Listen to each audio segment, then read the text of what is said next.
The courtroom is hushed, each eye glued to Kody Brown as he steps into the stand. His wives, once held together by religion and family ties, now sit across from each other in the room, their faces etched with anger and betrayal. The nucleus of this trial is not merely money, but decades of broken vows, secret agreements, and secrets that can destroy the sister wives' family once and for all. What started as a common dream escalated into allegations of fraud, deceit, and lies so profound that the truth itself becomes perilous. And here's the question: when everything they created collapses around them, who will remain standing, and who will lose everything? The courtroom is weighed down with silence, the kind that causes each cough, each rustling of paper to ring out like thunder. Behind it all sits Kody Brown, his hair kept back, his jaw set hard, his eyes flicking from the judge to the women who once were his wives. These are not just mere women, these are the wives who lived with him, dreamed with him, worshipped with him, and built with him an empire. And now they are his adversaries. Behind them, a throng of reporters and spectators pack the benches, talking quietly among themselves, eager for each jarring morsel that emerges from this case. Years of smiling faces on TV, of staged family gatherings and vows of coming together are finally being ripped asunder. This is no longer a family brawl, it's an all-out courtroom battle, and the prize could hardly be greater. At the center of this trial is money, millions of dollars tied up in properties, businesses, and investments that were to guarantee their future. But money is never solely money. To the sister wives, it's promises of fidelity, of equity, of equal standing in a world that constantly questioned their decisions. And when that money started to disappear, so did the last remnants keeping their family intact. And that's the question drawing us in. When a family grounded in love and faith shatters over finances, is greed what destroys them, or the truth finally breaking its way through? Kody's jaw clenches as his attorney leans in to whisper in his ear, but never takes his eyes off Christine, seated across the courtroom. Her eyes are fixed, blazing, filled with years of deception at last honed to rage. Next to her, Janelle riffles through a fat binder of papers, each page a testament to what she alleges is fraud and deceit. Meri sits further back, her hands clasped tightly, her face expressionless. She does not glance at Kody, not even once. And then there's Robyn, the youngest wife, the one who everyone thinks was the tipping point of the whole thing. She sits next to Kody, her hand on his arm, but her expression gives away her terror. She knows the room is against them. She knows the storm that is brewing. The stillness is shattered by the judge's gavel coming down. This is it. Decades of family gatherings, holidays, failed promises, and TV talk shows have brought this moment to fruition. The charges are read by the court clerk, her words firm and professional, but each one feels like a blow. Fraudulent charges, misuse of funds, violation of trust, betrayal. For a family that had once towered on a national stage as a beacon of unity, the irony is near apoplectic. But the reality is, there were always cracks in place. If you're watching tonight, don't turn away, because the tale you already knew of sister wives is nothing in comparison to the secrets about to be revealed. The imaginal camera takes us back to the beginning, before the suits, before the trials, when the Brown family was together in one vision to create something bigger than themselves, to prove the world that their faith, their love, and their unconventional way of life could endure anything. They invested all their passion into land, into enterprises, into a life of oneness. The sister wives' empire wasn't all about cash. It was about demonstrating they were able to succeed where others believed they would fail. But dreams are delicate things, and after every business decision, after every signed contract, there was trust. Trust in Kody to take the lead. Trust in one another to make sacrifices reasonably. Trust that no matter how complex life got, no one would be left behind. That faith is now the very thing being put on trial. Christine recalls the first time she felt something went awry. It was years ago, just a little mistake on the books, a lost receipt, an inexplicable expense. At first she dismissed it. After all, wasn't family worth more than figures? But the figures added up. The shadows darkened, until she could no longer turn her head. Janelle saw signs of warning too. Her business acumen noticed inconsistencies that didn't add up, investments that seemed to poof into nothing. And when she asked questions, she was greeted with silence, or worse, excuses. Meri, on the other hand, kept her mouth shut. She had her own struggles with Kody, struggles of the heart that made her feel like a stranger long before the courtroom walls came down. But even she knew something wasn't right. Something was getting away. And Robyn, sweet, sobbing Robyn, what did she know? That is the question that plagues every nook of this court. Was she Kody's accomplice in the downfall of the family fortune? Or was she just another piece in a much larger game? And that's where you have to listen up, because this is where all the threads start to come undone. The trial isn't just about numbers on a page, it's about betrayal in its rawest form. It's about Christine's voice breaking as she recounts broken promises. It's about Janelle's determination to show the court every piece of evidence she has collected. It's about Meri's silence, a silence that screams louder than words. And it's about Kody, sitting there in the defendant's chair, watching his entire life's work turn into ash before his eyes. But most of all, this is a story about truth. Truth which was buried for years, concealed beneath smiles and scripted family dinners. Truth which was spoken behind closed doors, but never out loud. Until now. As the court observes, as millions watching at home breathe in unison, one thing stands hauntingly clear. This is not merely the collapse of a business. This is the implosion of a family. And before this trial is through, all of the secrets they attempted to hide will claw their way into the open. So sit back. What you are about to see is not a tale of love or togetherness. It's a tale of betrayal, greed, and the cost of shattered trust. The sister wives' kingdom has fallen, but the true question is who will emerge from the ashes, and who will lie buried beneath. The Brown family saga does not start in a courtroom. It starts years ago, in the warmth of a shared vision. A vision so strong that it brought 5 women and 1 man under one roof, bound together by faith, love, and a dream to create something that would outlast them all. Then the atmosphere wasn't tense, it was charged with hope. Kody Brown was a towering figure at that time, charismatic, his hair flowing as he talked about a future in which his family wouldn't merely survive, but would thrive. To the world outside, polygamy seemed haphazard, infeasible even, but to Kody and his wives, it was a calling. And to demonstrate that calling, they didn't just require words, they required stability, they required business, they required land. That's when the family empire was conceived. Real estate, mom and pop businesses, and soon investments based on their TV celebrity. What began as a vision of unity too soon became contracts, bank loans, and properties ranging from several states. It was success at first blush. Money was pouring in, their names were recognized, and for a time it looked like the Browns had outsmarted the odds. Christine remembered the pride in Kody's voice as he stood in their kitchen, waving a stack of property papers like a trophy. "This is it," he said, his eyes gleaming. "This is our future. A home for everyone, and a business that keeps us strong. We'll show the world that we're not broken, we're united." And for a time, they believed him. They believed in him. But dreams do not fall apart suddenly. They unravel slowly, little by little, until one day you look around and find the foundation wasn't as solid as you believed. It began with rumors, receipts that didn't quite balance, business deals that seemed to materialize and disappear without warning. Janelle, ever the keenest observer of figures, picked up on it first. She sat at the dining table one night, her glasses low on her nose, a pile of papers spread out in front of her. "Kody," she said cautiously, "why does this indicate we owe more than we put in?" Kody brushed her aside with his typical charm. "It's complicated, Janelle, don't worry about it. I've got everything covered." But Janelle wasn't convinced. She pressed further, and the more she pressed, the more defensive Kody became. The other wives watched quietly, torn between loyalty and doubt.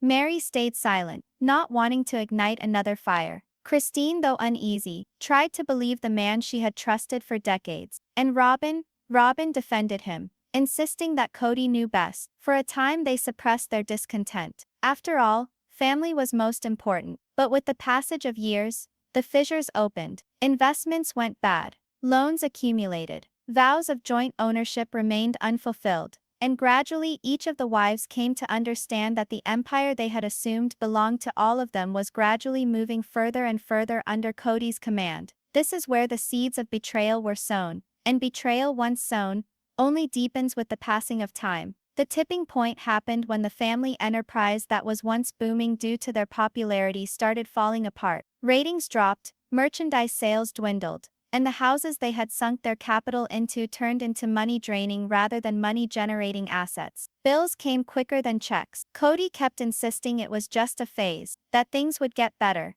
But the facts proved otherwise. Christine recalled the day it struck her the most. She was in the kitchen, observing the lights blinking as an unpaid electricity bill on the fridge. She faced Kody, her voice shaking with irritation. How did we end up here? We were to be creating something for our children, for our future. And now we can't even keep the lights on. Kody pounded his fist on the counter, his face flush with rage. Did I want it? Did you think I didn't do everything I could? You don't know what kind of pressure I'm under. The room went silent, but that silence was louder than any fight. In that silence, Christine knew the truth. Something had gone horribly wrong, and Kody wasn't being honest with them. Janelle, always practical, attempted to salvage what she could. She pleaded with Kody to open the books, to allow her to contribute. But Kody held firm, refusing that too many cooks would spoil the broth. He held closer to control, even as everything slid through his fingers. Meri, already distant from Kody and her marriage, found herself drifting further into isolation. She no longer asked questions. She no longer expected answers. She simply watched as the dream unraveled, piece by piece. Robyn, however,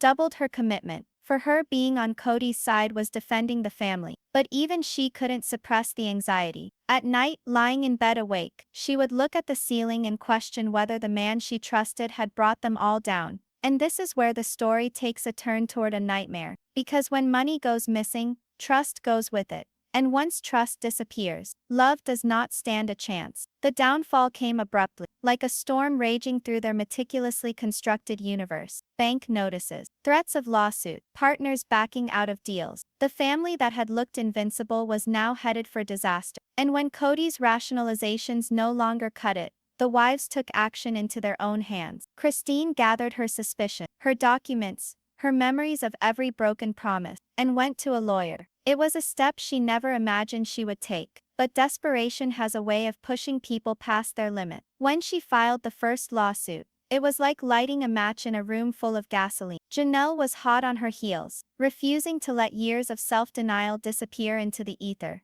Meri, less willing, offered her voice too, not because she still held out hope for the dream, but because she couldn't bear to see the deception go on. Robyn, torn between loyalty and skepticism, defended Kody, but even she could sense the tide against them. And so the family who once stood side by side now stood face to face before the chilly floor of a courtroom. Dreams were now evidence, promises were now accusation, and love was now betrayal. What does one do when those who constructed your empire are also destroying it? That's what the courtroom is going to determine. The judge's gavel comes down. The trial is underway, and with it the truth is at last brought into the light. The courtroom today is different. Yesterday, it was tense with silence, but today it is electric. Anticipation, curiosity, and a touch of fear. Reporters hunch forward, pens poise, cameras flash from the hallway. The Brown family's every movement is picked apart, every lawyerly whisper amplified. Christine sits at the plaintiff's table,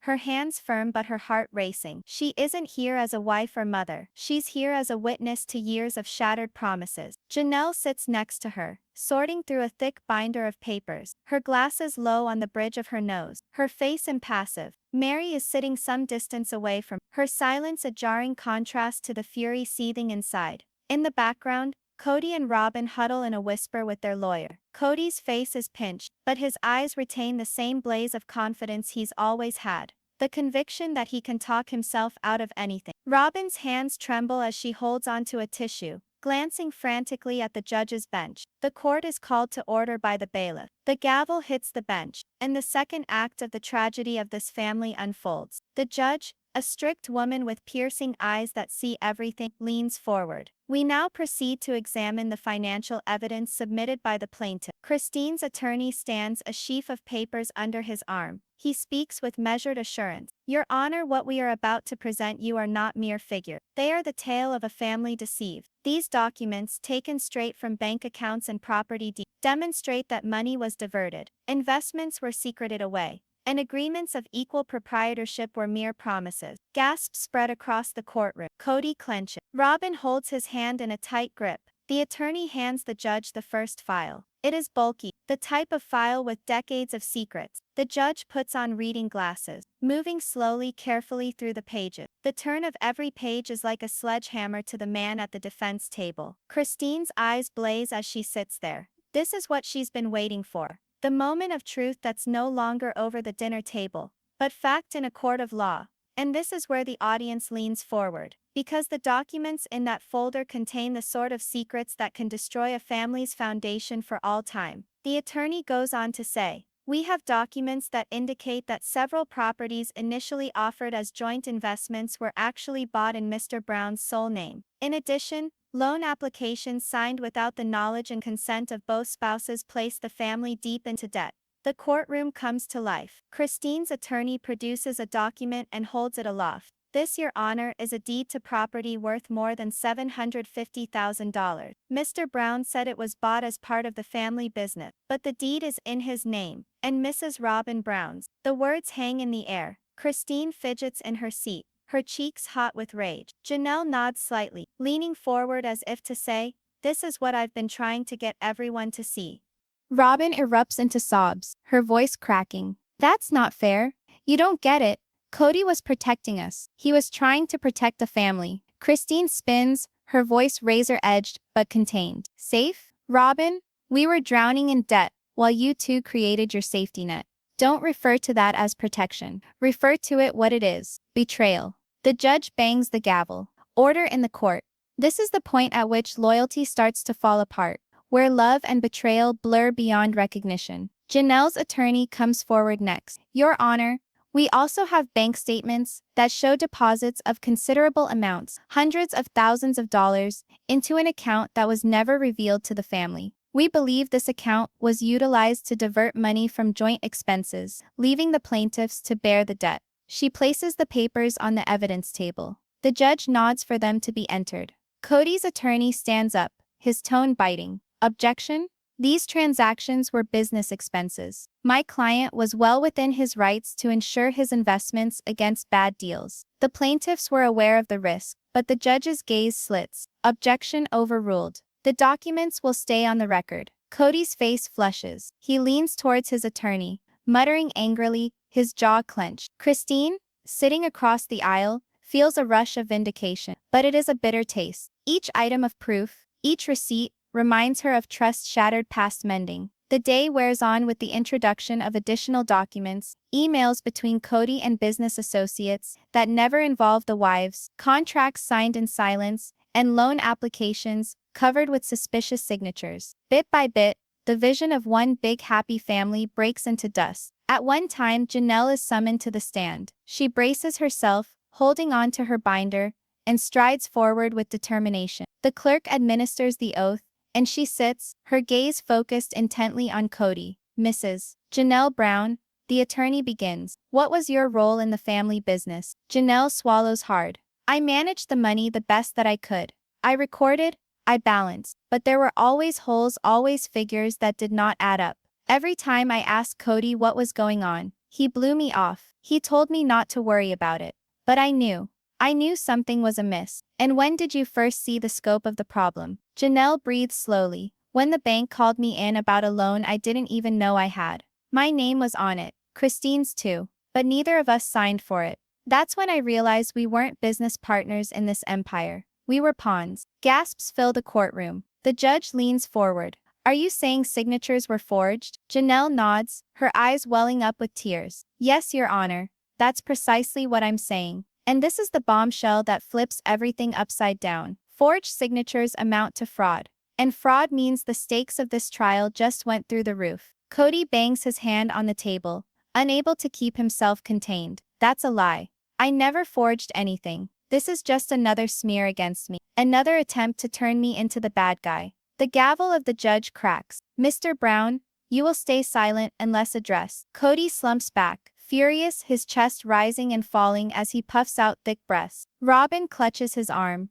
whispering wildly, her face streaming with tears. Christine sits through it all, her heart racing. She recognizes this is merely the beginning. There are still additional documents to expose, additional testimony to provide, additional secrets hidden within sealed files that the court has yet to open. and as the judge declares a brief recess, the tension within the room is oppressive. Writers hasten to get their copy in, the gallery hums with rumors, and the Browns make their way back to their respective corners, ready for round two. But everyone is aware of the real tempest that has yet to arrive. The folder sealed on the judge's bench contains evidence so incendiary that when opened, nothing within this family will ever remain the same. The gavel comes down again. Court will reconvene in an hour. And with that, Section 2 adjourns, not with closure, but with promise. The darkest secrets await their unveiling. The courtroom is a tempest. Each breath labors, as if the air itself is burdened with secrets still to be spoken.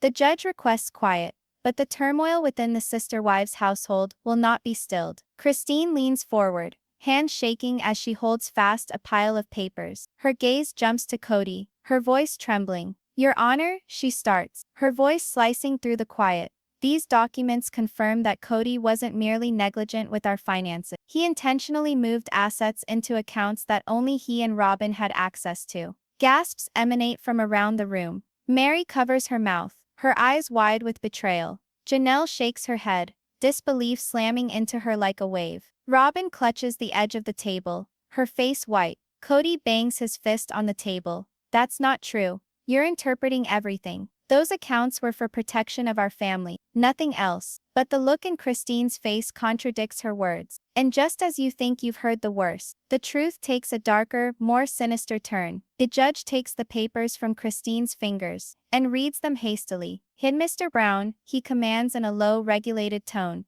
"If this is true, it indicates deliberate misrepresentation. This court takes that seriously." Kody's jaw clenches. His booming voice of assurance breaks. "I was trying to preserve us, the family, the company, all of it." Christine laughs mirthlessly, tears running down her cheeks. "Keep us together? You were in control. All you ever wanted." Sometimes the deepest hurts come from people who claim to guard us. Meri gets up slowly, her chair creaking against the floor. Everyone stares. She's trembling, but her voice slices through the room with conviction. "I kept quiet for far too long. I wanted to have faith in this family, in Kody, but I have evidence too. Evidence that he not only did cash transactions, but that he also," she gulps, breath shuddering, "signed off on property transactions I never approved." The audience gasps once more. Robyn's face reddens with rage. "That's a lie. Kody would not do that without informing you." Meri turns to her eyes burning with years of stored hurt. "Robyn, you always stood up for him. But perhaps you never got the whole picture. Or perhaps," her voice grows cold, "you didn't want to." Robyn bangs her fist on the table. "Don't lay this at my doorstep." The judge bangs his gavel. Order in the court. But order is impossible. The walls tremble beneath the weight of years of lies spilling forth all at once. The nearer they get to the truth, the more lethal each secret becomes. Janelle, who had been silent, finally speaks. Her voice is low and level, but it has the weight of finality. "Kody, I knew about the loan. I didn't tell you because I thought you'd take care of it. But you didn't. You made it worse. And now we're all suffocating under it." Kody spins around, his face flushed. "You think this was easy? Do you have any idea what it's like to bear the weight of 5 lives on your shoulders?" Christine snaps back. "It wasn't about carrying us, it was about controlling us." The judge leans forward. "Mr. Brown, these are very serious allegations. If you forged signatures or tampered with accounts, you could be looking at criminal charges, not civil." The next words hit like a thunderclap. Criminal charges. All of a sudden, this isn't just family. This is about freedom. Kody swallows hard, but his eyes never meet his wife's. For the first time he looks afraid. What happens when the man who built the family becomes the one who could destroy it? The court adjourns for recess. Reporters flood the hallway. Microphones thrust toward the Browns. Cameras flash like lightning. Christine walks past them silently, her tears visible even under the harsh lights. Meri, normally reserved, speaks to one of the reporters and leans in quietly. "He tricked us all." Robyn pauses at the doors, caught between love for Kody and the undeniable fissures in his alibi. Asked if she remains loyal to her husband, she hesitates. Just a momentary hesitation. But during that hesitation, the world sees doubt. Within the corridor, Janelle tells Christine in a whisper, "We can't let him leave this. We have to stand now. Otherwise it's over, for all of us." Christine nods and wipes her face. "Then we fight. For the truth. For everything he stole." The storm is no longer within the courtroom, it's within the family themselves, and it's only just starting. The camera returns to Kody, standing by himself in the courtroom, after everyone else has departed. His hands clutch the table so hard his knuckles, white. His image in the shiny wood appears, like a man shattered, cornered, and desperate. His voice breaks in the quiet. They think they can turn on me, but they'll see. They'll all see. The door opens with a creak. Robyn enters back inside, her eyes bloodshot from crying. She fixes him, broken. Kody, what did you do? But he doesn't reply. The screen goes black. The courtroom doors groan open. All file back in after recess, their faces strained, their bodies burdened with unspoken words. The hum of the hallway reporters still clings to their ears. But now it's time for the truth. The judge clears his throat. We will continue. Mrs. Christine Brown, please step into the stand. Christine stands. Her knees shake, but her back is rigid, her eyes firm. She approaches the witness stand, lays her hand on the Bible, and promises to tell the truth. As she takes her seat, a silence falls over the courtroom. The lawyer advances. Mrs. Brown, what did you find in the family financial records? Christine shudders in a shaky breath. I didn't seek to find this. I didn't look for trouble. But as bills began to accumulate, I wanted answers. That's when I discovered hidden accounts, secret loans, and funds vanishing into businesses I had no idea existed. She raises a thick folder, her hands shaking. These are duplicates of bank statements, withdrawals, transfers, all under Kody's name, some even under Robyn's. Gasps resonate. Everyone glances at Robyn, who tenses, her lips quivering. Kody bangs his hand on the table. This is out of context. You don't know how money works. The lawyer scrunches up his face. Then maybe you'd like to tell me why money designated for college bills was sent into a private investment account in your name only. Kody's face reddens. I was trying to make the money grow. Christine leans forward, her voice slicing like glass. No, you were attempting to control us. To ensure no matter what occurred, we'd always require you. The deeper Christine's words, the greater the cut.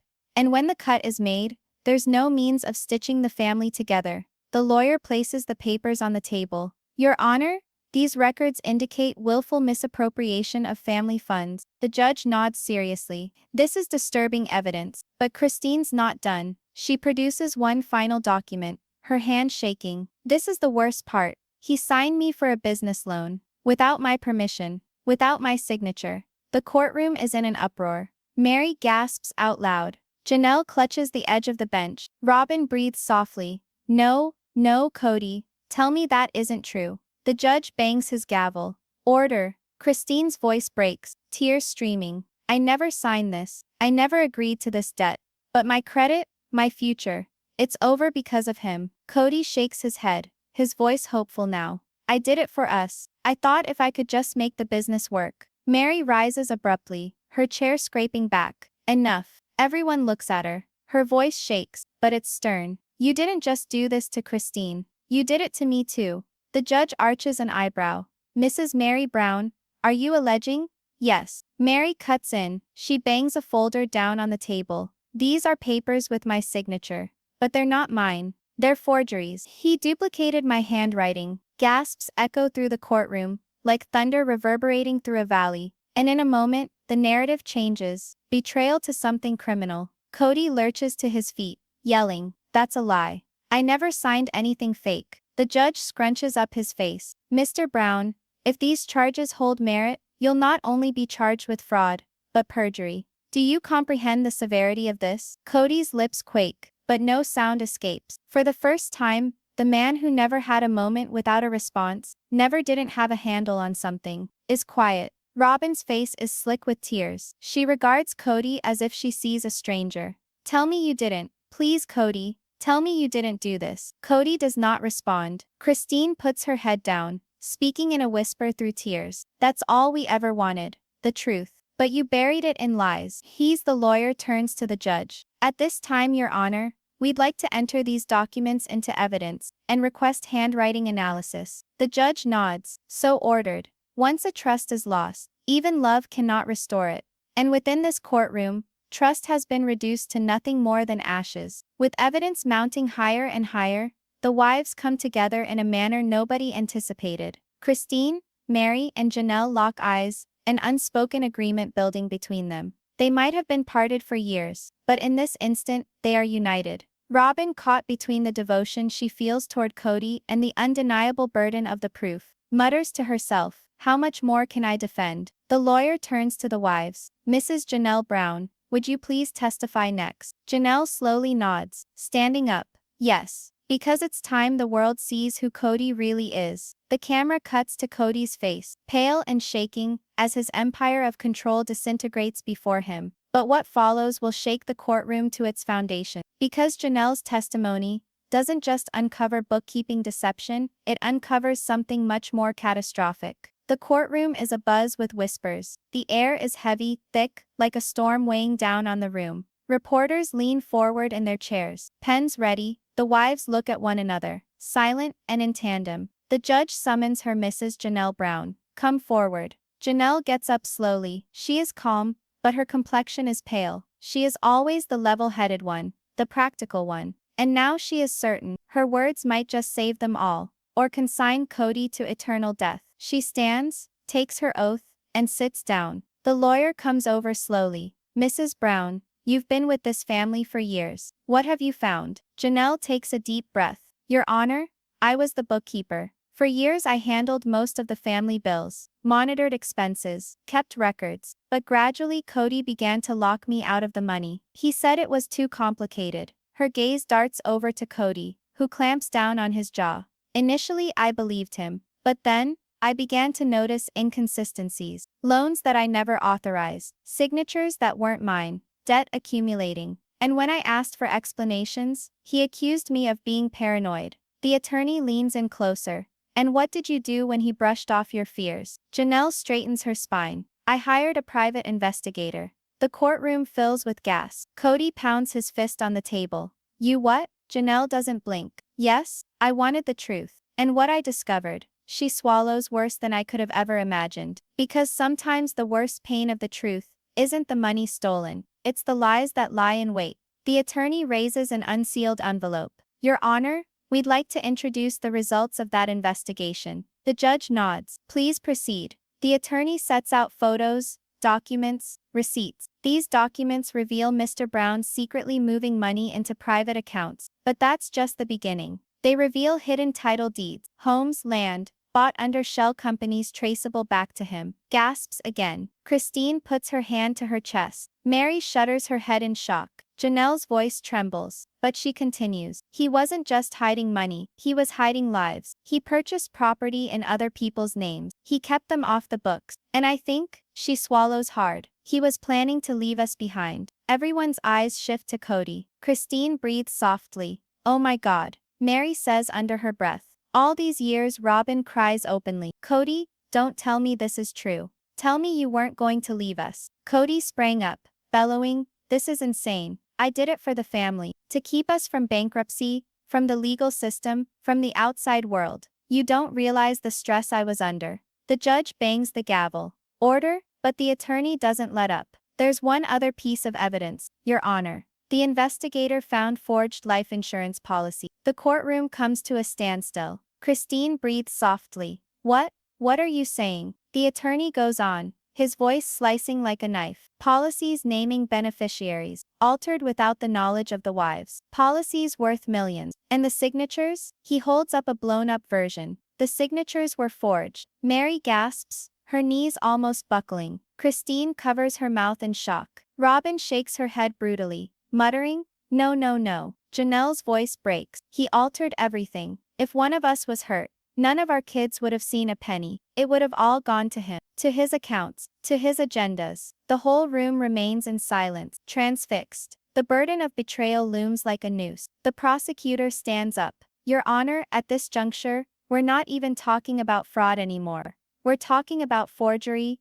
racketeering, and possibly conspiracy." The evidence is staggering. Kody takes a step back, his skin clammy. "No, this wasn't the way it was supposed to happen. I was doing it for them. I was doing it for all of them." The judge leans forward, his voice stern and absolute. "Mr. Brown, the evidence that has been laid out is extremely disturbing. I am not going to reach a verdict today, but based on what I have witnessed, charges will be formalized." The gavel comes down. This court is adjourned until sentencing. The room erupts into bedlam. Journalists screaming questions, cameras clicking, bodies shoving up against the benches. Christine breaks down, crying into Janelle's arms. Meri remains motionless, hugging the forged documents to her body. Robyn slumps forward in her seat, wailing incoherently. And Kody, he's led out in handcuffs, his eyes scanning wildly, looking for one final moment of control, but finding none. Outside the courthouse, the world holds its breath. Reporters mob, fans wail, some call out encouragement, others yell betrayal. Christine approaches the microphone, her voice firm despite the tears. We never wanted any of this. We wanted love, family, unity, but lies ruin everything. And now, we have to deal with the consequences. Meri speaks next, her tone biting. For years we were quiet. For years we followed. But silence is what allowed this to grow. No more silence. Janelle moves forward, her voice heavy but firm. This isn't about money. This is about trust. And once trust is lost, there's nothing. Reporters yell. What about Robyn? What does she say? Robyn, shaking, breathes into the mic. I believed in him. I stood up for him. I gave everything. And now, I don't even know who he is. Her words resound off the courthouse steps, transplanted onto every news feed, every headline. They film the wives later that evening. Christine at home, with her children in her arms. Meri in the backyard fire pit, incinerating ancient documents. Janelle sitting silently, looking at her ledger one final time before closing it up for good. And Robyn, she sits in her darkened living room, holding Kody's wedding ring, sobbing. While that is going on, Kody remains all by himself in a cell, gazing up at the ceiling. The man who had 4 wives, a television kingdom, and a score of children, now has nothing to call his own, but cold concrete walls. He mutters to himself, they'll see, they'll understand. One day, but nobody hears him. Ultimately, it wasn't just the law that broke Kody Brown apart, it was the truth hidden beneath years of lies, manipulation, and deceit. The courtroom revealed more than deception. It revealed the heart of a man who believed he could manipulate everything and lost everything. But as one chapter closes, another opens, because the verdict isn't the end of this book, it's just the beginning. And what happens next will astound the world even more. The courthouse doors may have shut, but the ripples of the trial roll across the country. Within hours, headlines pour into every news channel. Kody Brown exposed, fraud, forgery, betrayal. Sister wives scandal rocks America. From polygamy to prison. The Browns, the odd but intact family, are now front-page sensationalism. For fans, it's tragedy. For critics, it's validation. For the wives, it's survival. Christine comes home to Utah, her kids huddled at her side. The trial took its toll on her. But as the cameras capture her entering her front yard, there's something different about her bearing. Stronger, lighter. She stands in front of one camera and whispers, I don't want to be perceived as a victim. I want to be perceived as a person who gathered the strength to walk away. Her words go viral immediately. Encouragement comes online, people labeling her a hero for standing up for herself. Interviews pour in, book contracts are proposed, and talk shows plead for her to come on. But quietly, Christine torments herself with guilt. At late hours of the night, she gazes at old family portraits. She asks herself, did I do everything I could to safeguard my children? Could I have gotten out earlier? Yet her fortitude builds. Grudgingly, Christine changes from shattered wife to tough survivor. Meri sits alone in her house. The papers that verified Kody forged her signature still remain on her desk. Each time she lays eyes on them, her chest aches. She was the quiet one, the one who remained, even when the love went away, even when Kody reduced her to little more than a housemate. And now, the betrayal hurts more than anything else. She goes live on social media one night. Her voice shakes, but her eyes blaze with rage. I remained because I believed silence was strength. Silence only empowered him though. To anyone who is viewing this, if your voice trembles, speak anyway, because silence shields no one. The video goes viral. Thousands remark, thanking her for standing up. Meri finally understands. Her voice counts. Janelle is unique. For her, it was never about headlines or fame. It was about survival. She knew the money, she knew the deceit, and she's the one who produced The Investigator. Following the trial, she commits more to independence.